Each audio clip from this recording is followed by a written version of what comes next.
Hey guys, welcome back. This is Lucid.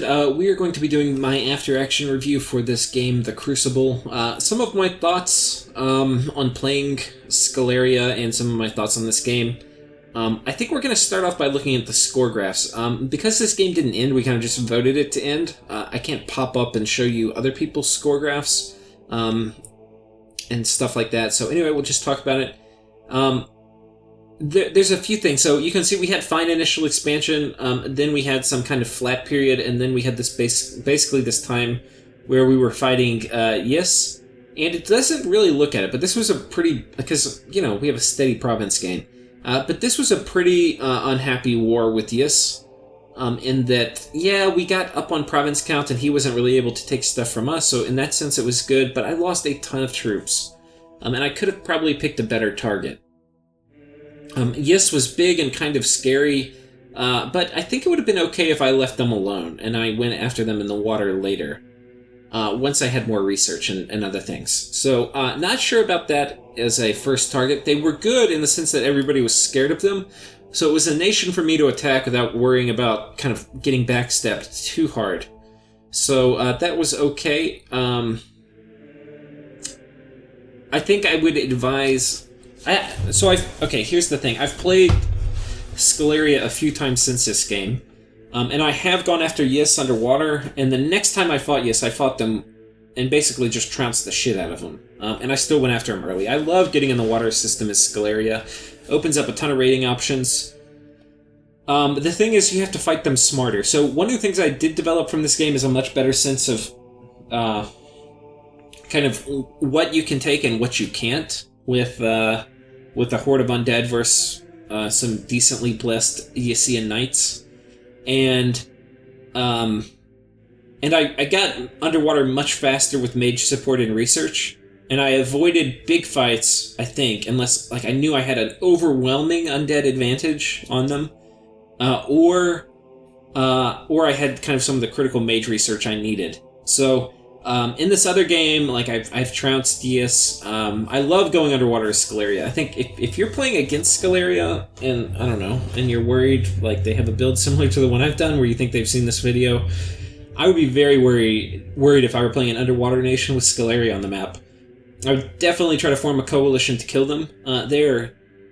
Going underwater for Sceleria, I think, is a no-brainer, because once you get underwater, almost nobody can kick you out, not even an underwater nation. Yeah, so that was okay. I just I executed it really poorly. The player playing Yes was also really good. He's a pretty experienced Dominions player, so yeah, I think because of that, this war did not go very smoothly for me, even though I won. I really won just because Sceleria is so strong. I kind of misplayed it a lot. Then this is where I was picking off Satis, and that was a very, very good opportunistic vulturing for me. After that, everybody was really scared of me. You can look at... Nobody was scared of me here, because I didn't have undead yet, really. And then as I started getting undead, and conquering Yes, I was kind of helping beat this Yes, which was really big, and they were eating man. So nobody was that scared of me, but towards the end of the Yessian War, people started getting scared, and then by the time I ate Satis, people were definitely scared. But Marignon was still kind of the big power at this point. They were huge, they had awesome scales, their research was phenomenal, they had a ton of income, probably significantly more. I wish I could have shown you the income charts for this game.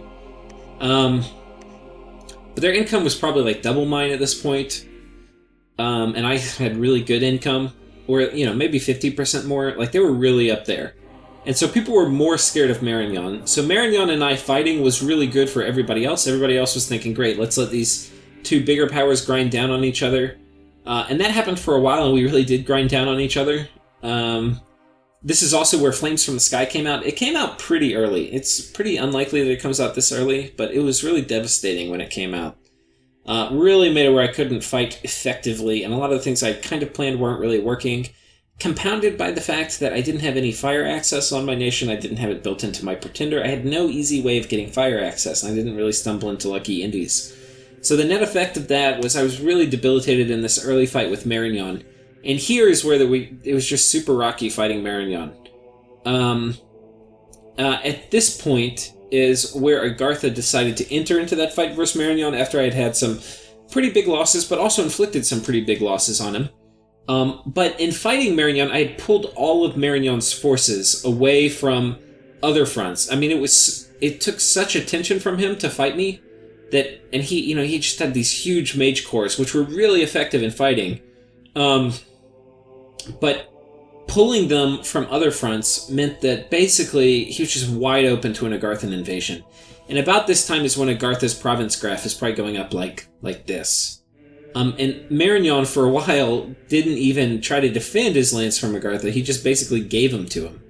Like, Agartha just stormed through, taking fort after fort, while Marignon used his big armies just to keep me from coming in, which was frustrating, but it was a good move by Agartha. And then, for Marignon, I think at this point, I've talked about it kind of ad nauseum in the game, but, he should have given me some of the lands and then let me agree to take those while he fights Agartha. That would have been in my best interest and in his. Agartha, it was certainly in his best interest to take all that stuff from Marignon. When he took that, and Marignon had a really good fire income too, which was really good for Agartha because he could turn those into magma children. When Agartha took this, it moved him into a very, very solid position in the game. Where he was before just like a strong medium player, he was now kind of like a game leader at this point. And with it, he got a bunch of thrones. So this was really good, and at this point, I immediately declared war on Agartha once that happened. And that's one thing I think sometimes players are too scared about, is to switch diplomatic relations. Like, they'll do it slowly. They'll be like, well, I'll eventually declare war. Like, the second I saw that he was getting all of the Marinese lands for free, and the second, like, basically, as soon as I saw an opportunity, I was ending our nap. Like, once I thought I would have forces to bear that I could bring to bear against him, I did that almost immediately. And it almost immediately started paying dividends, whereas I started getting, like, I think this was turn 1 of the Agarthan War, where I just got a ton of raiding. And after that, you can see I just got more raiding, and then these are the raiding wars as we fought back and forth. Here, the raiding wars continued. I got a bunch of stuff. This was when I staled like 2 turns in a row, and I lost some of it, but you can see we got it back. And then ultimately, what happened here was I was able to get a few of his armies off the board. Meanwhile, I intensified raiding with kind of medium commitment armies, and things kind of ran away. So that is kind of, I think, the story of the game from my perspective. In terms of forts, you can see we have a pretty steady climb of forts. This is a nation where you can, quote-unquote, fort up, and forting up is basically where you try to get forts in every single province. Usually it's good to do on nations with cheap, very, very good mages, and that is a nation that Sceleria is. We don't really need it for our troops. You can also do it on a nation like MacLeod, where you don't need resources, and you have cheap, decent or good mages, but yeah, so this is basically like what a forting up game looks like. We have just an astronomical number of forts. If you were to look at other people's forts, they're probably like down here. Like other people's fort graphs is probably like maybe like this. Like that would be the next best player, and I'm way above them, way above them. In terms of income, my income is astronomical. I'm at like 16 or something. Yeah, 16,000 income by the end.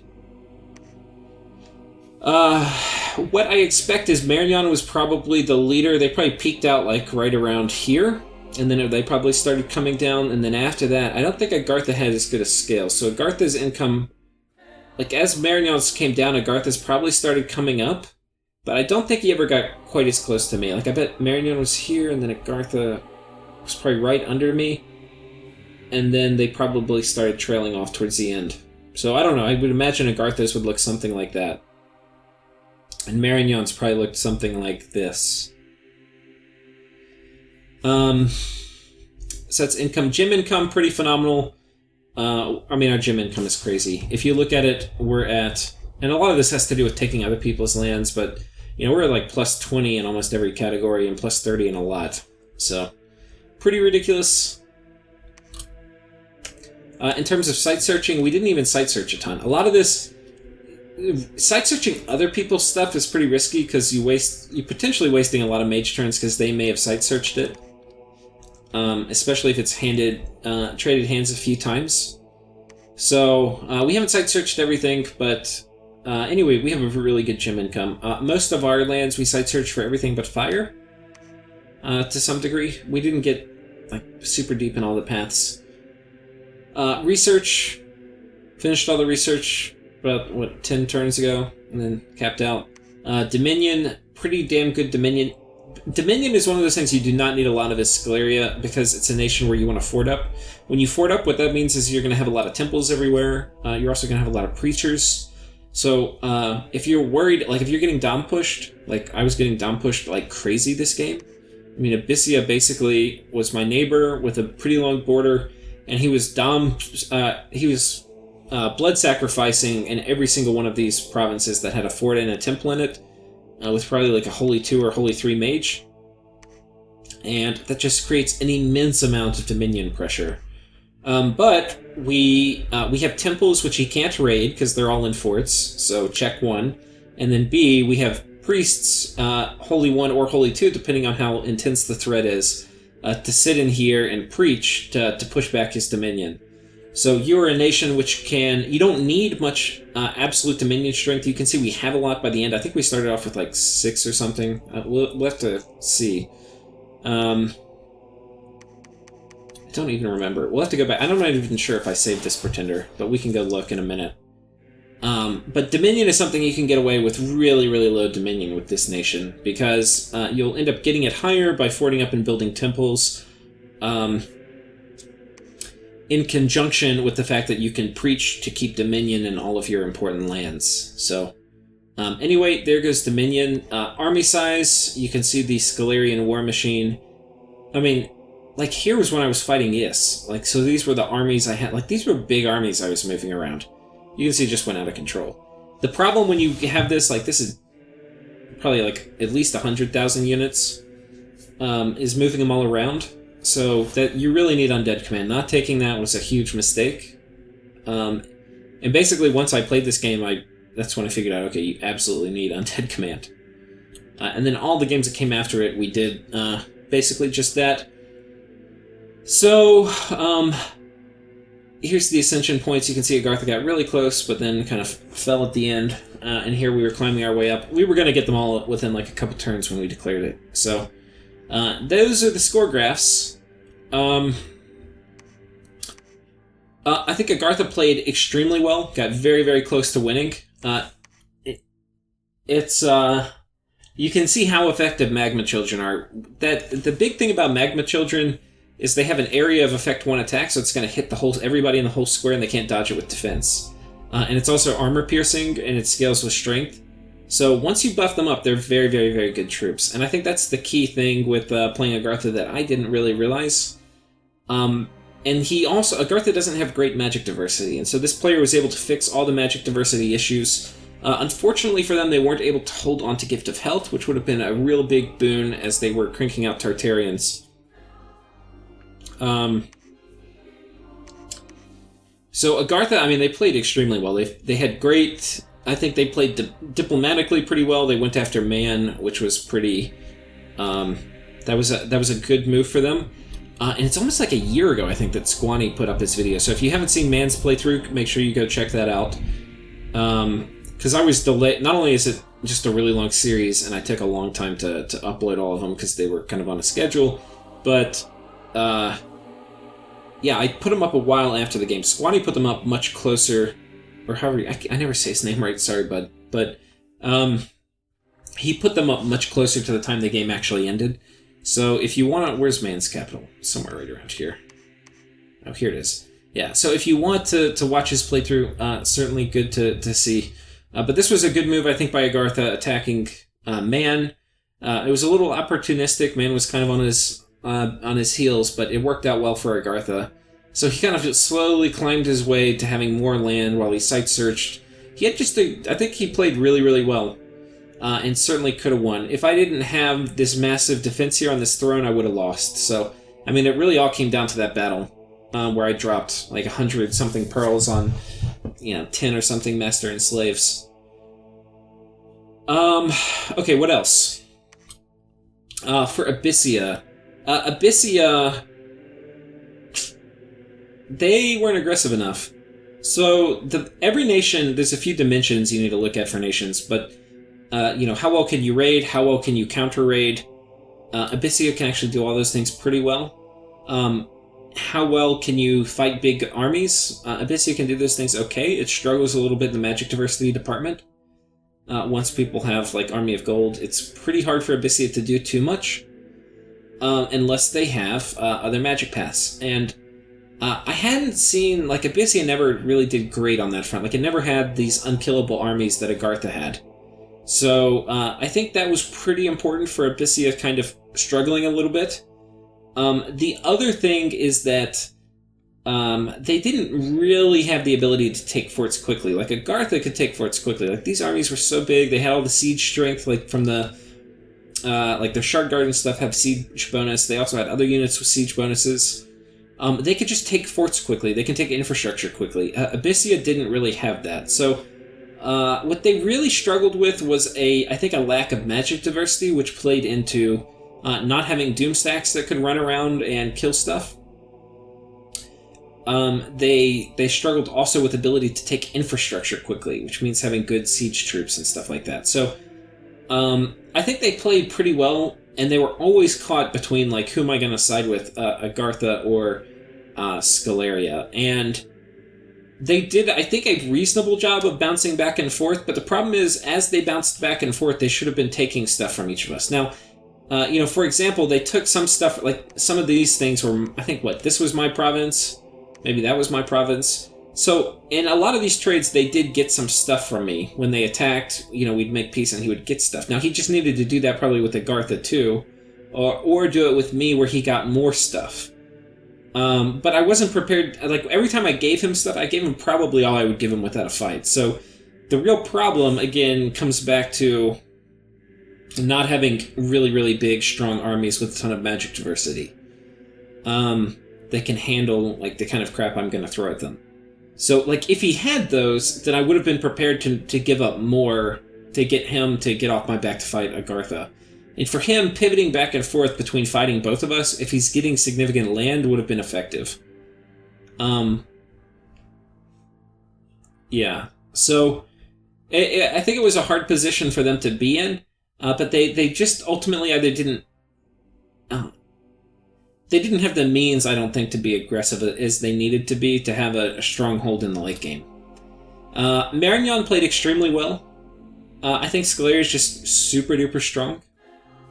They mounted a really good defense, and props to subbing for them too, because the first player got a little tilted when we ended up fighting, even though I never was really sure why. But they put up a really, really strong defense against me. Eventually, just kind of my economy ground him down. But the biggest thing, he was still doing fine, pretty fine to the end. The big thing really was Agartha just walked in through the back door. So, he had such good research. I think if I were him, I would have given some of the land to me to get me off his back, and then gotten me to attack Agartha. And then once I was attacking Agartha, and we had some unsettled business, he could potentially either take a bunch of land from Agartha, or take a bunch of land from me and make it a 2v1. But being the only one fighting me, was not a good thing for him at some point. Like, it was fine for... Everybody was happy to see it, because we were kind of killing each other. But it left this huge, enormous back door open for Agartha to run through. And boy, did Agartha run through it. So...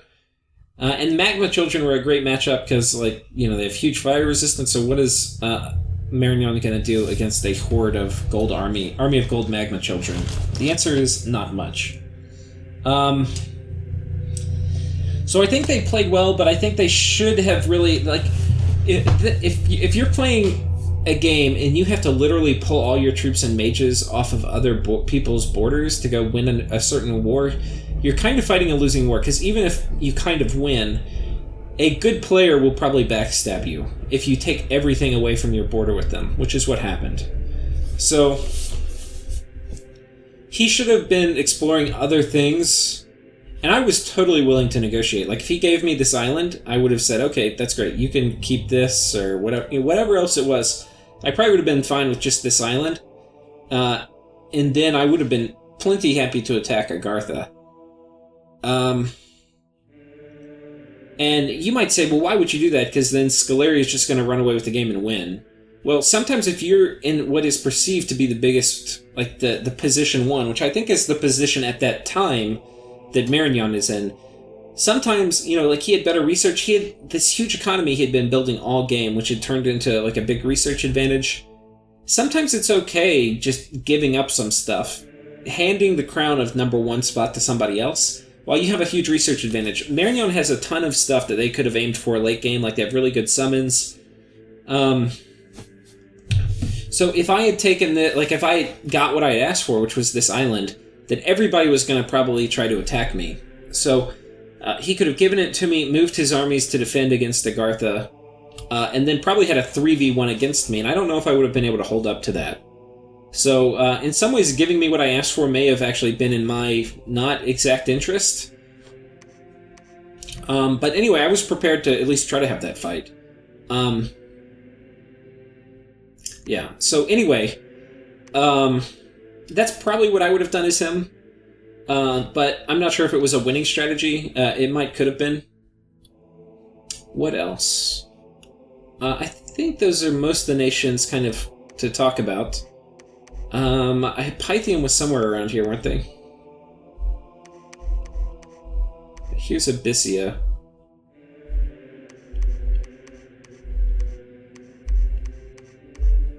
I thought Abyssia ate somebody. Maybe that's a different game I'm thinking of.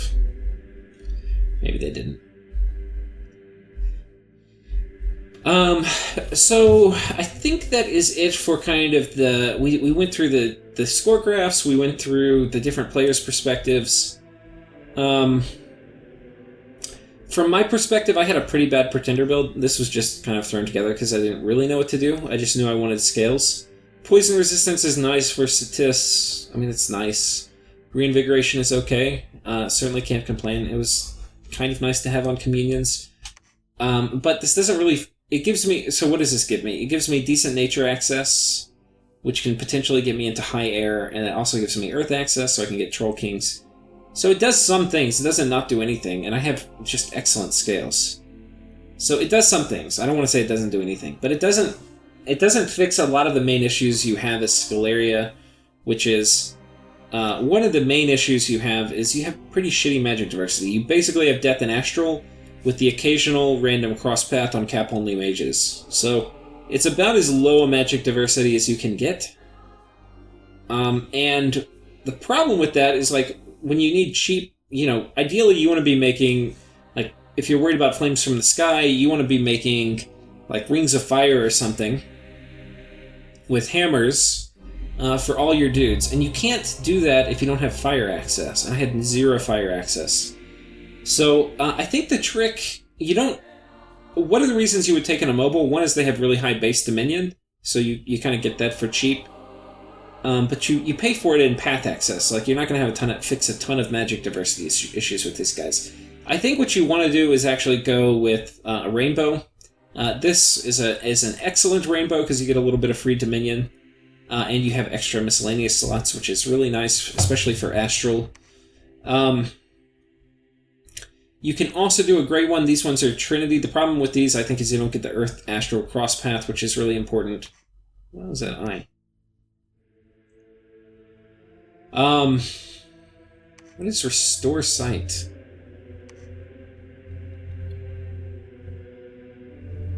Don't know. Anyway, you can do the gray ones. Potentially, they're going to give you a lot of research, especially if you get them early. And you can also do funny things with Twice Born in them, but I think this is the guy I would pick.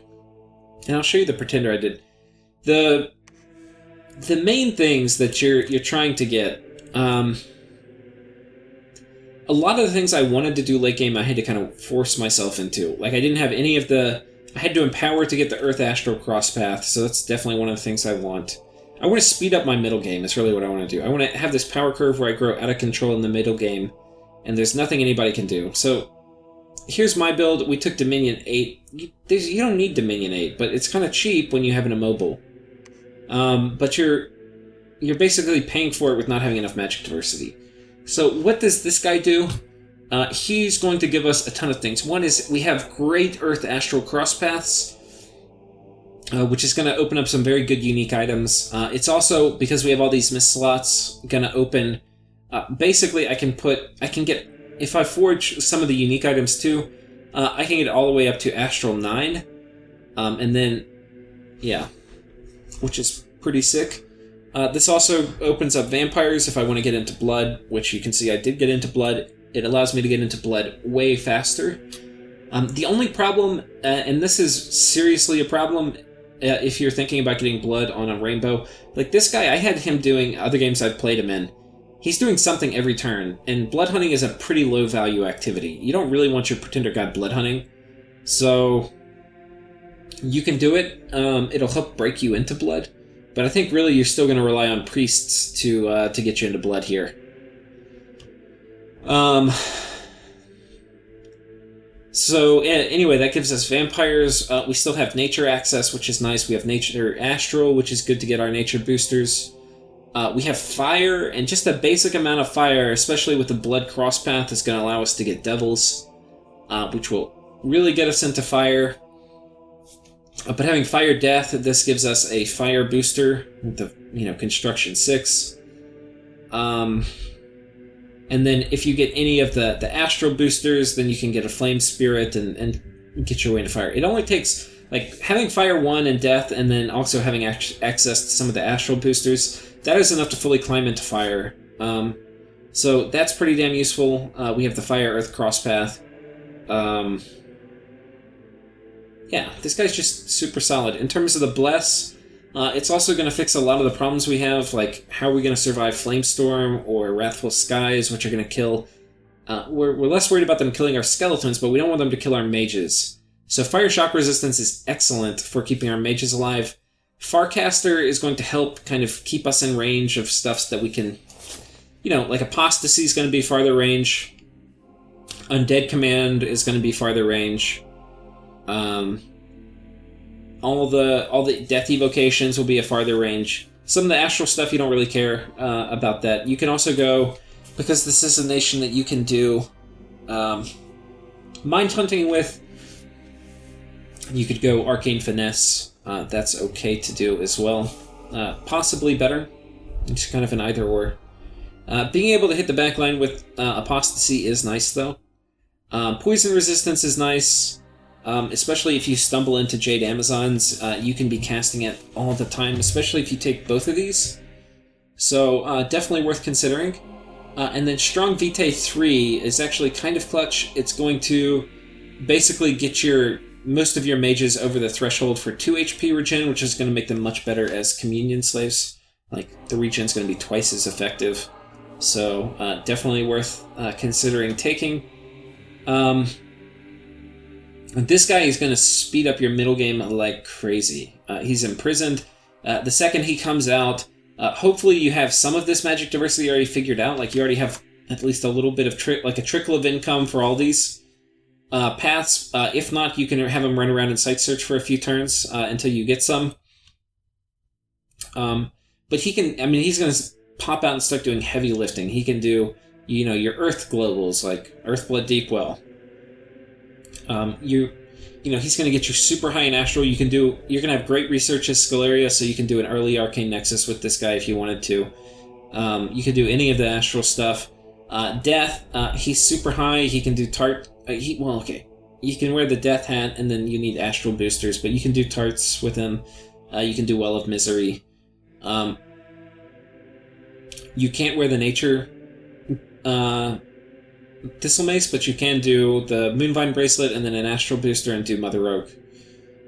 You're not going to be a contender with Skeleria for really fighting for Mother Oak, but anyway, you have it as an option. You can do Gift of Health and stuff too later. And then Blood.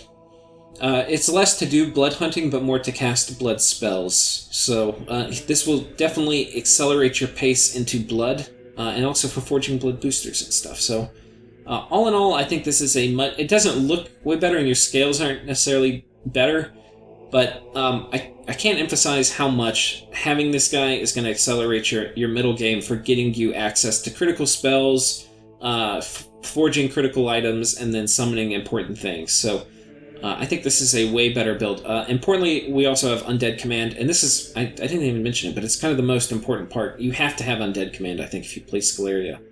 You don't have to, because I just won without it, but you really, really want it. You really want it. Basically, with 4 Undead Command, you're going to get plus 80 Undead Leadership, which means that your little priests are going to run around with 100 Undead. So you can recruit 2 of those in each fort per turn, and then assuming you have an unlimited amount of Undead, basically you can hit every province. Like, each fort can generate extremely strong raiding parties with 100 Undead and a priest. So, pretty sick. In terms of playing the game, I'm playing a game I think by the time this series finishes, the next one that's going to go up is a middle-aged Elm game. We end up neighboring next to Sceleria. So you'll see somebody, and I think they've watched part of this Let's Play, so maybe not, but they certainly handle Sceleria well. Early game Sceleria wars are all about your gladiators and then your undead and mixing them together, and that's definitely something you want to do. I think at the beginning, your undead is so important you don't even want to make any mages. You just want to pure crank out priests and pump out undead. And that, I think, is the way to play them. I didn't do that in this game, but I will do that, I think, in all the other games. I think... Let's see if I have any of these other... I'm going to pause it if I don't have it, but we're going to go down here and see if I have... 1 second. Let me see if I have any of the games here which have... Well, I think they're all in the past. I'm going to pause real quick.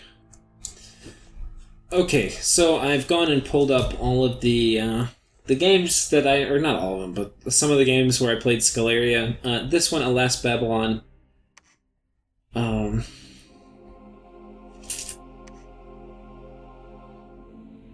So here's my final message from that game. Unless you guys pulled off something crazy this turn, I should have gotten the last throne. A good game. And you can see we ascend to victory. I'm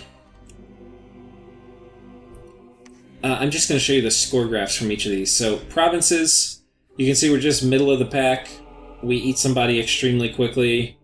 We're steady and a little bigger, and then we eat the next player and the next player. This game was Ashdod, who had some giants. I think they were meal number... They might have been this meal, actually. I can't remember.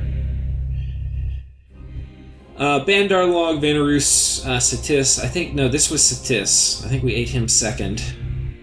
We were dealing with Phalegra early as we were getting a little bit bigger.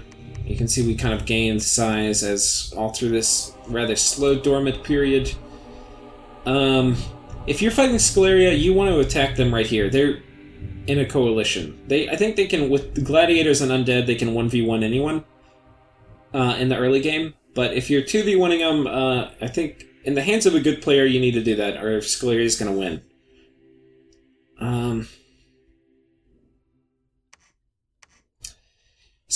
Anyway, that was this game. Actually, let's look at research too, because here's a sense of the score graphs.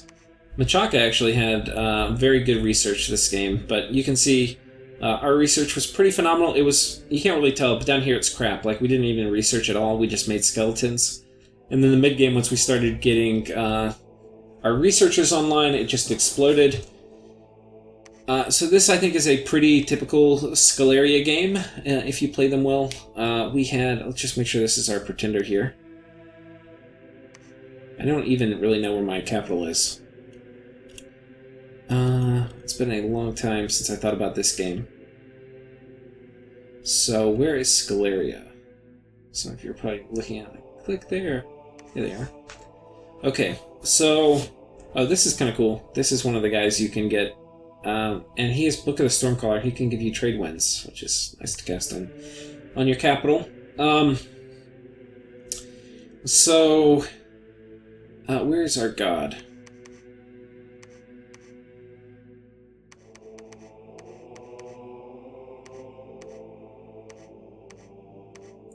Oh, wait, I just saw him. Here he is. So you can see this is the god we used, and yeah, the global situation. We've got Mother Oak, Earthblood, Deepwell, Stellar Focus. I think we had to dispel in some stuff to War Overcast to get these. They weren't completely uncontested. But you can see we're just absolutely enormous by turn 50. I mean, like, in terms of research, we're level 9 in a few things, level 8, 6, 7 in others. I mean, we're just enormous. The power is ridiculous, and we're just running over people. What you will notice, too, in this is, like, this is my homeland. We have nowhere near as much undead sitting around as we did in the other game. And that's because I have undead commands, so I actually can, like, move armies around. You could put huge armies on each of the mages. Yeah. Makes a big difference. So, that's this game ended by turn 54. That was Alas Babylon. Next game I'm going to show you is M.A. Stout, and I think this is a game I subbed into. So this is not my build, but somebody was using, I think, a Drakon in this game as an expander.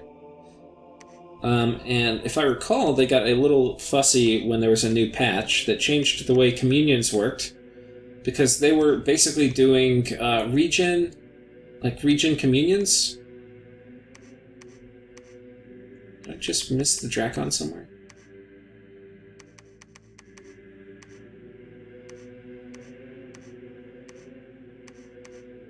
Oh, here he is. So,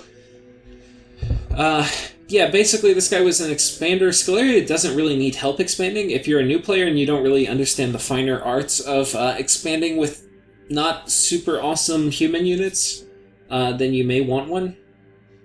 You know, they're okay at holding off an early rush, but not great. So, I mean, Drakons are tough.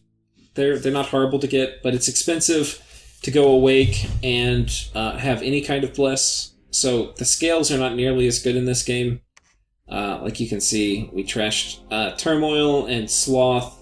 We have Growth, but we trashed Luck. Luck is actually something you can trash if you want to with Sceleria. And we trashed Temperature. And Temperature, people are kind of all about trashing temperature scales. Depending which nation you're playing, it can be really painful. Like, this is really expensive. If you're neutral and you go to Temperature 3, it's one of your most expensive income scales to trash. So we don't really have great income playing Sceleria, and you definitely want tons of money, because money equals mages and priests equals skeleton and communions. And, yeah. But what you get with regeneration is basically from the very beginning, you can have turbo communions where your slaves are basically regenerating, and you're using their HP more than you're using their fatigue. And that was what I think the patch came through and made it where the turbo communions didn't work quite as well. I think it increased the amount of fatigue to damage trade-off. So you took more damage. But I mean, whatever. The game, it still works fine. I played for like 20 turns and killed everybody because Sceleria is really strong. So that is Sceleria. And then another game. I think I have some more that I didn't put on here, but anyway. That's M.A. Stout. I think Zelkovia is another one. Oh no, wait 1 second. Okay, and here's Zelkovia. This was a game I joined. I didn't host, so it didn't have... Oh god, 1 second. Okay, thank god I remembered the password from like a year ago. Yeah, I think this was probably the last time I played Sceleria, and I think I had figured out a lot of the finer things. So you can see things like we have Elemental Royalty. It's turn 71, so it didn't end quite as fast as the other one, but I think it was a bigger map with maybe... I don't know if it was harder players, but Ulm was really good in this map. They were really big.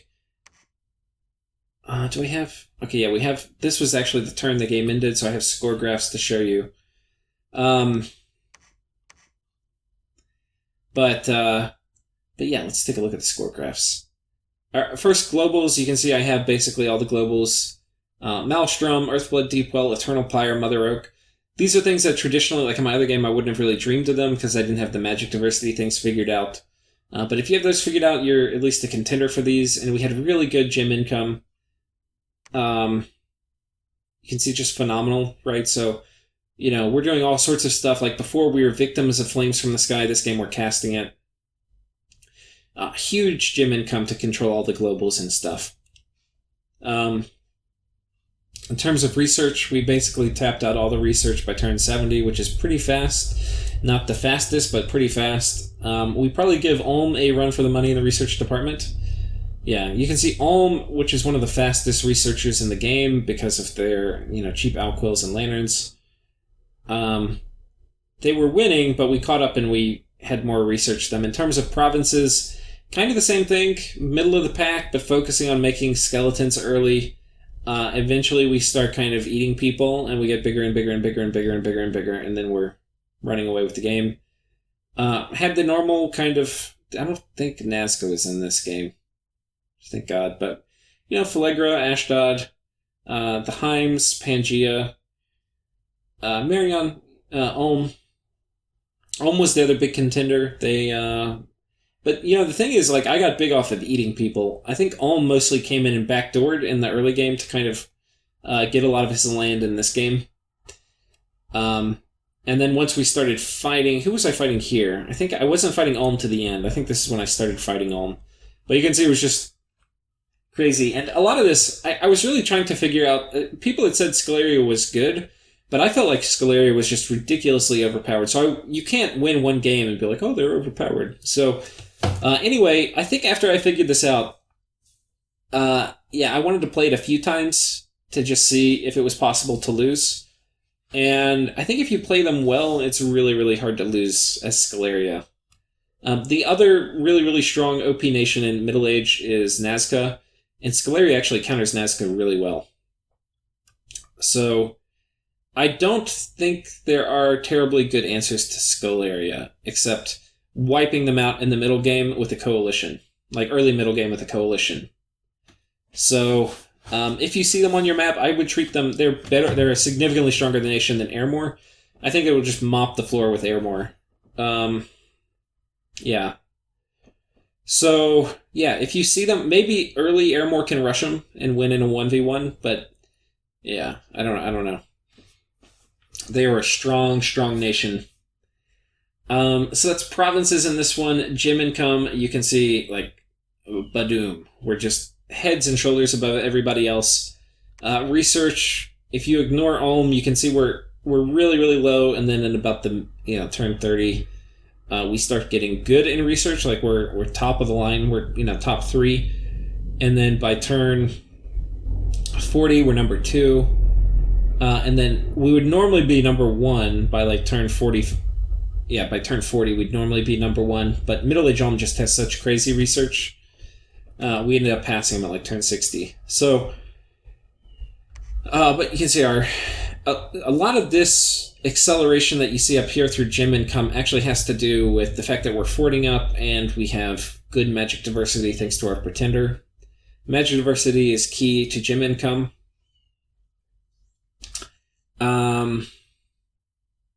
Army size... This is pretty good to look at. You can see we're, even early in the game, we're number 1 in army size. You can see, it's really hard to see, but here we're still number 1. And this is because in this game we didn't do any research early. All we did was make skeletons at the beginning in case we get rushed. And that way we're able to win any of our early wars, because the research isn't really going to help you in an early war. Some things will help you, like being able to pull off a communion, so you can make a couple guys research, and that way you can do a communion and pull your thaumaturgs in if people are attacking you. But for your aggressive early wars, you're not going to be taking mages. It's only going to be priests, plus Rotarius. So, anyway, that's that. And you can see, by about turn 20, which is pretty early, this is not late game. This is prime time for early wars. We are in a very, very clear number 1 position.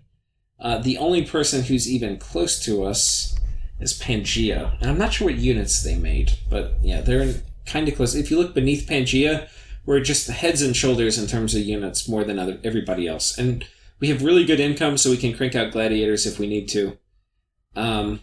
And then by turn 30, the difference between attacking a Sceleria at turn 20 and turn 30 is huge. Because here you can see we've got at least twice as many units as we had before. So, when I say you need to attack Sceleria in the early middle game, that means, turn 15 to 20, you need to be building your coalition and getting ready to attack. If you wait to turn 30, you've probably waited too long. Like, you have to go after them. If you wait till turn 40, like, look at this. Like, there's nothing, like, these are big battles that I lose, or something, like, or maybe I win, but I lose a lot of undead. They're not even putting dents. Like, the army graph is just going crazy, and meanwhile, this army graph actually matters in this game because I have undead command. I can actually move all my units around efficiently, whereas before, in the game you just watched the playthrough of, I build a ton of undead, but I can't really move them to where they need to be. Now, I kind of could have by putting them on priests and moving them around, but you waste a ton of priest turns doing it. And yes, it's better to do that than to just have all the undead piled up where you don't need them. But anyway, I think I might have been too lazy, or I don't know. But yeah, so this is a big deal.